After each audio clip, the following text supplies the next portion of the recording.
அவன் ஓடினான்னு காமிக்கிறாரு பாருங்க. அதெல்லாம் இவங்க ஓட விடுவார், நிஜமாவே ஓட விடுவார் பாருங்க திமுக. நம்ம ஓடு ஓடு ஓடு ஓடு ஓடு ஓடு ஓடு ஓடு வராம் பாரு வேட்டக்காரன். அண்ணா திமுகவை அழிச்சாச்சு. இப்ப நெக்ஸ்ட் இஸ் டிஎம்கே. சொற்பொழிவு மழை கொட்டி விட்டார் கரூர்ல. அந்த கரூருடைய ஸ்பீச் வந்து டெல்லியில எதிரொலிக்குது. ஒரு மாசம் கழிச்சானே அவர் கரூருக்கு போயிருக்காரு. ஏன் திமுக பயப்படுதுங்க? இங்குதான் கரூர் சம்பவம் நடந்தது, இங்குதான் செந்தில் பாலாஜி அதை கொலை பண்ணார் என்று சொல்லாமல் சொல்லி இருக்கிறார் விஜய் அவர்கள். அனதர் 3 டேர்ம்ஸ்ங்க, 15 வருஷத்துக்கு விஜய் அசைக்க முடியாது தம்பி.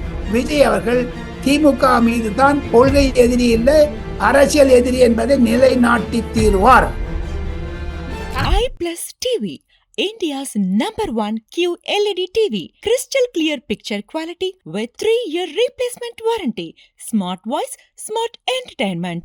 நான்காம் நேயர்கள் அனைவருக்கும் வணக்கம். இன்று நம் நிகழ்ச்சியின் சிறப்பு விருந்தினர் மூத்த பத்திரிகையாளர் டெல்லி ராஜகோபாலன் அவர்கள் இணைந்துள்ளார். வணக்கம் சார். வணக்கம்மா. வணக்கம், நமஸ்காரம். நல்லா இருக்கீங்களாமா? நல்லா இருக்கேன் சார். நீங்க எப்படி இருக்கீங்க சார்? மழை கொட்டுது ஒரேடியா டெல்லியில. தமிழ்நாட்டுல கரூர்ல சொற்பொழிவு மழை கொட்டி விட்டார் நேற்று கரூர்ல. அந்த கரூருடைய ஸ்பீச் வந்து டெல்லியில எதிரொலிக்குது.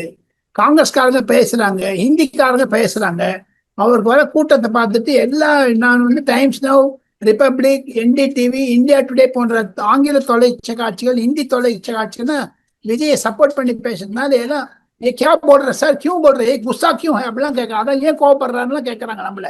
ஸோ இதை வச்சுன்னு பாத்தீங்கன்னா விஜயனுடைய பேச்சு கண்டிப்பாக டெல்லியில் எதிரொலிக்கிறது. டீலிமிட்டேஷனை பத்தி பேசினாரு விஜய். வந்து 2-3 கூகுளில் போட்டு விட்டத்துல திமுக பயந்துட்டு இருக்குங்க. அந்த செந்தில் பாலாஜியோட ட்வீட்டை கூட பார்த்தேன்.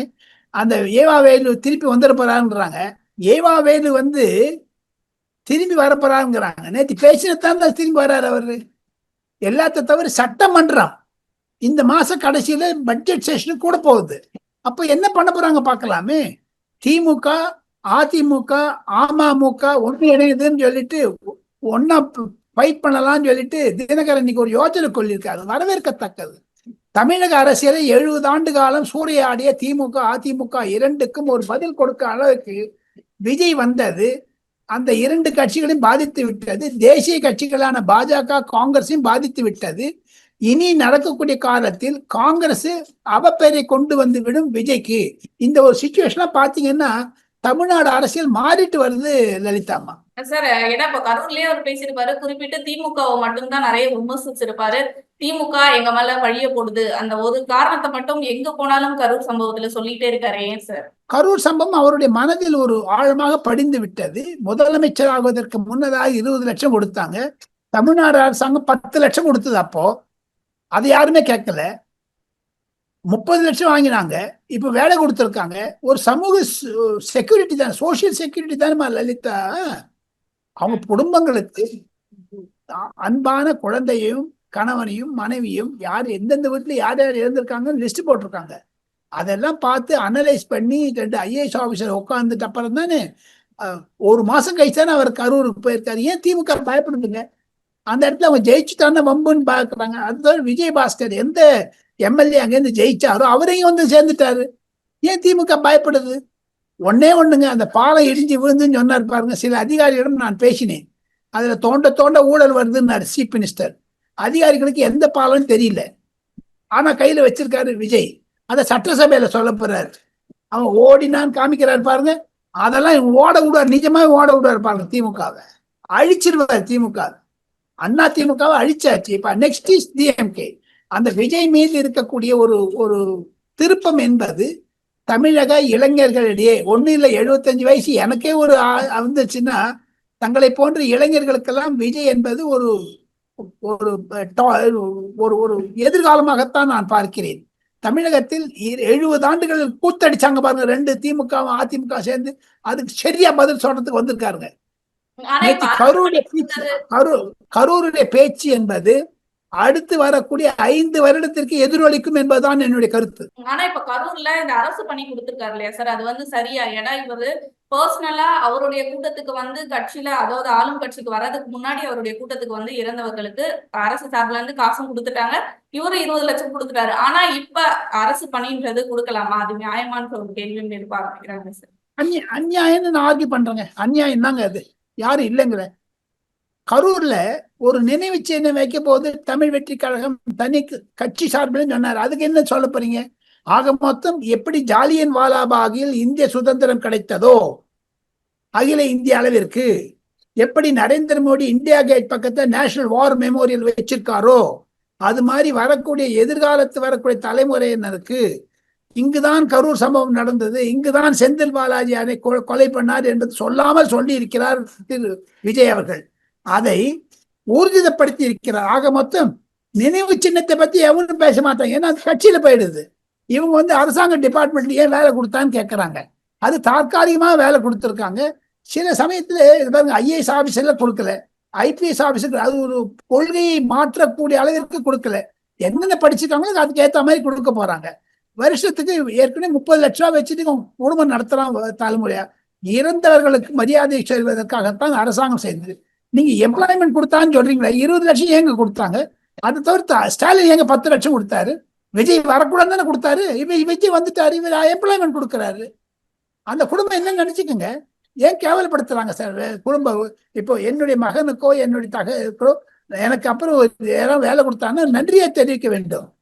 சோசியல் செக்யூரிட்டி, குடும்பத்தை காப்பாற்றுவதற்காக. ஏழையா இருக்கட்டும் பணக்காரனா இருக்கட்டும், 2 பேரும் எனக்கு வேலை வேண்டாங்க, எனக்கு பணத்தை கொடுங்க கேட்டாங்க. அது பணத்துக்கு கட்சி ரீதியா கொடுத்துட போறாரு. விஜய் கிட்ட இல்லாத பணமாங்க. விஜய் ஏன் அவர் வித்தவுட் டிக்கெட்ல வரல சென்னைக்கு. அவர் ஏமாத்தல. இருக்கிற பணத்தை செலவழிக்கணும், உங்களுக்கு உழைக்க வந்திருக்கேன்னு நேற்று ஓப்பனா சொல்லியிருக்காரு. அந்த ஒரு மனசில் இருக்கக்கூடிய ஒரு எழுச்சியை பார்க்க வேண்டும். நீங்க சும்மாட்டி வெறுமை விஜயை திட்டுறது, நாளைக்கு திமுக அதிமுக ஒன்னாயி அனதர் 3 டேர்ம்ஸுங்க. 15 வருஷத்துக்கு விஜயை அசைக்க முடியாது தம்பி, தங்கச்சி. ஆனா இன்னொரு விஷயமும் நம்ம கவனிக்கணும் சார். திமுகவை விமர்சிச்சாரு. திமுக மேல எங்க மேல திமுக பழி போடுதுன்ற மாதிரியும் பல விஷயங்கள் சொன்னாரு. ஆனா ஜெயிக்கிறதுக்கு முன்னாடியா இருக்கட்டும், ஜெயிச்ச அப்புறமா இருக்கட்டும், ஏன் திமுகவை மட்டுமே அவர் விமர்சிக்கிறாரு? நாங்க திமுக தான் இப்படி பண்ணுது, திமுக தான் இப்படி பண்ணுதுன்னு எல்லா பழியும் தூக்கி திமுக மேலே போடுறாரு சார். அது எப்படி பார்க்கலாம் சார்? அதற்கு காரணம் பிப்ரவரி, மார்ச், ஏப்ரல், மே இந்த 3-4 மாதங்களில் விஜயை என்னதான் நீங்க கிரஷ் பண்ண முடியுமா பண்ணாங்க. எவ்வளவுதான் கசைக்கு பீச்சிங் கூட பிடிச்சாங்க. பொருளாதார ரீதியாக ஜனநாயகன் படத்திற்கு தடை விதித்தார்கள் திமுகவுடைய அரசு. அதையும் தவிர சங்கீதா என்று சொல்லி அவர் மனைவியின் மூலமாக அவருக்கு மூளை குடைச்சலை கொடுத்தார்கள். கரூர் சம்பவம் மீது அரசியலை செய்தார்கள். இந்த 3 தான் அவர் கோபம் வந்திருக்க. ஆக மொத்தம் அந்த கோபம் வந்ததுனால தான் he is expressing his displeasure. அதுக்காக தான் அவர் எங்க போனாலும் கரூரை பத்தி திமுகவை பத்தி பேசுறாரு. அதிமுக ஒழிச்சிட்டாங்க, இப்ப திமுக ஒழிக்கணும். அதுக்கு ஒன்னொன்னா பண்ற ஆரம்பிச்சிருக்காருன்னா என்னுடைய கருத்துங்க. ஏன்னா அவர் ஒருத்தர் இப்போ அமித்ஷா சொன்னார், நான் வேரோடு பிடுங்கி எறிவேன்னு சொல்லிட்டு. தேர்தலுக்கு முன்னாடி நம்ம 2 பேரும் பேசியிருக்கோம். தேர்தல் முன்னாடி நானே சொல்லியிருக்கேன், தமிழகத்தில் ஒரு மாறுதலை நான் பார்க்கிறேன் என்று. இப்பொழுது நான் சொல்லுகிறேன், கரூர் பேச்சுக்கு பிறகு, சட்டமன்ற பேச்சுக்கு பிறகு விஜய் அவர்கள் திமுக மீது தான் கொள்கை எதிரி இல்லை, அரசியல் எதிரி என்பதை நிலைநாட்டி தீர்வார். ஆனா இப்ப கொள்கை எதிரியாக அவர் பாஜகவை தானே சார் விமர்சிச்சுட்டு வந்தாரு. ஆனா இந்த முறை கொள்கை எதிரி பாஜகவை அவர் எந்த விமர்சனமும் வைக்கலைன்ற ஒரு டீலிமிட்டேஷன் பத்தி சொன்னாரு. அவங்க சங்கடப்படுத்தினீங்களா? மத்திய அரசாங்கம் 7000 கோடி கொடுத்ததுமா விஜய் வந்துட்டு அப்புறம். இன்னைக்கு பாருங்க, தமிழ் தேசிய பாடலை மத்திய அரசாங்கம் அமித்ஷா ஒத்துட்டாரு. நீங்க தமிழ் தேசிய பாட்டு பாடுங்க அப்படின்னு சட்டமன்றத்திலே காமிச்சிட்டாங்க. ஆக மொத்தம் விஜய்க்கு மத்திய அரசாங்கம் மரியாதை கொடுக்குது. கொள்கை எதிரியா இருந்தாலும் அரசாங்க எதிரி அளவு தனித்தனியாதுமா. நீங்க கொள்கை எதிரியும் அரசாங்க எதிரியும் கம்பைன் பண்ணாதீங்க லலிதா. இன்னைக்கு பாருங்க, தமிழகத்திற்கு கிடைத்த மாபெரும் வெற்றி. அவங்க ஸ்வேரிங் இன் செரமனில ராஜ்பவன் உள்ள நான் வந்தே மாதரம் பாடுவேன் கவர்னர் சொல்லிட்டார். அது ஒத்துனுட்டார் விஜய். சட்டமன்றத்தில் உள்ள வந்தே மாதரம் பாட மாட்டோம், தமிழ்நாட்டு தாய் வாழ்த்து பாடுவேன் சொன்னு ஒத்துனுட்டாரு கவர்னரும். அவங்களுக்கு மியூச்சுவல் அண்டர்ஸ்டாண்டிங் வந்துடுச்சு. இன்னைக்கு அதுக்கு ஏற்ற மாதிரி அமித்ஷா ஆர்டர் போட்டாரு. சீஃப் செக்ரட்டரிக்கு லெட்டர் வந்துடுச்சு, தமிழ் வாழ்த்தை பாடுங்க, தமிழ் பாடலை பாடுங்க, Vande Mataram prime minister, president, vice president வந்தா பாடுங்க போதும் எழுதி போட்டாங்க கவர்னர். இந்த 4 பேருக்கு சீஃப் மினிஸ்டர் வாண்டாங்கிறாங்க. அதுல வெற்றி பெற்ற. ஆக மொத்தம் நீங்க எப்ப பார்த்தாலும் டெல்லி திட்டணுமா? உங்களுக்கு எப்ப டெல்லி திமுக திட்டாங்க, டெல்லி திட்டணும்னு நினைக்கிறாங்களே. இவங்க திட்டினாங்களே, இப்ப என்னாச்சு? பாஜக கையில் விஜய் போய்விட்டார், சிபிஐ வச்சு பண்ணுவாங்க, பாஜக நாங்க பாஜக ஒரே ஒரு எம்எல்ஏ. இன்னுமே எங்க பாஜக எங்க இருக்குதுமா தமிழ்நாட்டுல? காங்கிரஸ் பாருங்க மந்திரி சபையில உட்காந்துட்டாங்க, அதை பத்தி அவனும் பேச மாட்டேங்கிறான். ஊழல் நடக்குது அங்க லாயர்ஸ் நடுவுல, அதெல்லாம் விஜய் வாய் மூடின்னு இருக்காரு. Vijay also should speak it out. அந்த எந்த சட்டமன்றத்தில் நிர்மல் குமார் கூட நான் சொல்றேன் கூட வந்து நிறைய லிஸ்ட் கொடுத்துருக்காங்க காங்கிரஸ். அது தவறு. அது காங்கிரஸ் உங்களோட அட்டை மாதிரி தேன் பால் ரத்தத்தை உறிஞ்சுவாங்க. இதே விஜய் அவர்களுக்கு காங்கிரஸ் துரோகம் செய்யவில்லை என்றால் என் பேர் ராஜகோபால் எழுதி வச்சுங்க. காங்கிரஸை தாங்கள் எடுத்துக்கொண்ட தவறு, அதை தான் மறைப்பதற்காகத்தான் விஜய் அவர்கள் குறைந்தது 20 எம்எல்ஏ நான் பக்கம் இழுக்கணும்னு பாக்குறேன். இப்ப 8 வந்து இருக்குது, இன்னும் 12 கொண்டுருவாரு. ஓ பன்னீர்செல்வம், அந்த மனோஜ் பாண்டியன், சங்கர் வைத்தியலிங்கம் எல்லாம் ரிசைன் பண்ண போறாங்க. ரிசைன் பண்ணிட்டாங்கன்னா ஒரு பதவி நிறைய ஆயிடும் அவருக்கு. தானே இண்டிபெண்டா மெஜாரிட்டி வந்துருச்சுன்னா மீதி பேருக்குலாம் பெப்பேன்னுவாரு. அதுக்காக தான் டெவலப் பண்றாரு. இப்போ அதை தடுக்கணும் தான் இவெல்லாம் எதிர்கட்சியெல்லாம் ஒண்ணு சேர்ந்து அதிமுக திமுக ஒண்ணு சேரன்னு ஆரம்பிக்கிறாங்க. எது மே 4ஆம் தேதி செஞ்சாங்களோ அதை ஜூலை 10ஆம் தேதி 11ஆம் தேதி திருப்பி மீண்டும் செய்கிறார்கள். அதெல்லாம் விஜய் புரிஞ்சுட்டு இருக்கோம். ஆனா இப்ப இடைத்தேர்தலே அவருக்கு ஒரு பிரச்சனை வந்திருக்கே சார். அவர் ஜெயிச்சதே வந்து செல்லாதுன்ற மாதிரி கிட்டத்தட்ட 5 தொகுதிகளுக்கு வந்து இடைத்தேர்தல் நடத்தக்கூடாதுன்ற மாதிரி ஒரு தீர்ப்பும் வந்திருக்கே சார் உயர்நீதிமன்றம் கிட்ட இருந்து. சட்ட ரீதியாக போயிடுச்சு. சட்ட ரீதியாக அதிமுக கொண்டு போனாங்க. சட்டத்தில் ஒரு அந்த எந்த சட்டம் சொல்ற மட்டும் எலெக்ஷன் நடத்தக்கூடாதுன்னு எலெக்ஷன் கமிஷன்ல ரூல் இருக்குது. அது திமுக சமயத்துல கூட இருந்தது அது. ஸோ தேர்ஃபோர் அதை பார்த்தீங்கன்னா ஆழமாக நோண்டி துவங்கி பார்த்தீங்கன்னா சட்ட ரீதியை தவறாக செய்தாலும் அரசியல் ரீதியாக விஜய் ஆளுமையுடன் இருக்கிறார், அழுத்தத்தில் இருக்கிறார், விஜய் நன்றாக செயல்படுகிறார் என்று பொதுமக்களிடையே ஊழலற்ற அரசாங்கத்தை தந்தேன் என்று தனக்குத்தானே பாராட்டு தெரிவித்தது நிரூபணமாகிக் கொண்டு வருகிறது. நேற்று பாருங்க, என்னுடைய க்ளோஸ் ரிலேட்டிவ் ஒருத்தர் வந்து கார்பரேஷன்ல போய் பார்த்தாரு. புதன்கிழமை அப்ளிகேஷன் கொடுத்தாரு, வெள்ளிக்கிழமை சாங்ஷன் ஆயிடுச்சு. இதெல்லாம் ஒரு மாறுதலை காண்பிக்கிறது தமிழகத்தில். அதை பார்க்க முடியாம எரிச்சலுடன் இருக்கிறது திமுகவும் அதிமுகவும். கண்டிப்பா சார். இறுதியாக ஒரு கேள்வி சார். அவர் பாட்டு பாடி இருப்பாரு, அந்த வேட்டைக்காரன் பாட்டு பாடி இருந்து நான் பார்த்திருக்கோம். அந்த பாட்டு மூலயமா என்ன சொல்ல வராரு சார்? இனிமேல் நான் யாரையும் விட மாட்டேன் அப்படின்றத சொல்ல வராரா சார்? தொடர்ந்து வேட்டைக்காரன் சொல்லிட்டாரு, அவ்வளவுதான். இப்ப ஜனநாயகத்துல இருந்து வேட்டைக்காரன் ஆயிட்டாரு. தேர்தலுக்கு முன்னாடி ஜனநாயகன், அதுக்கப்புறம் Vettaikaran. I will chase you out, உங்களை ஓட விடுவேன்னு ஓடி காமிச்சாரு பாருங்க. அதானே அவருடைய எண்ணங்கள் எல்லாம். என்ன அவர் பேசிக்கா லலிதா அம்மா, நான் புரிஞ்சுன்னு விட்டோம், எனக்கு விஜய் தெரியாதுமா. அரசியல்ல அம்மையார் ஜெயலலிதாவையும் ஐயா கருணாநிதியும் ஸ்டாலினும் பார்த்திருக்கிறேன், பேசியிருக்கிறேன், நீண்ட நேரம் பேசியிருக்கிறேன்.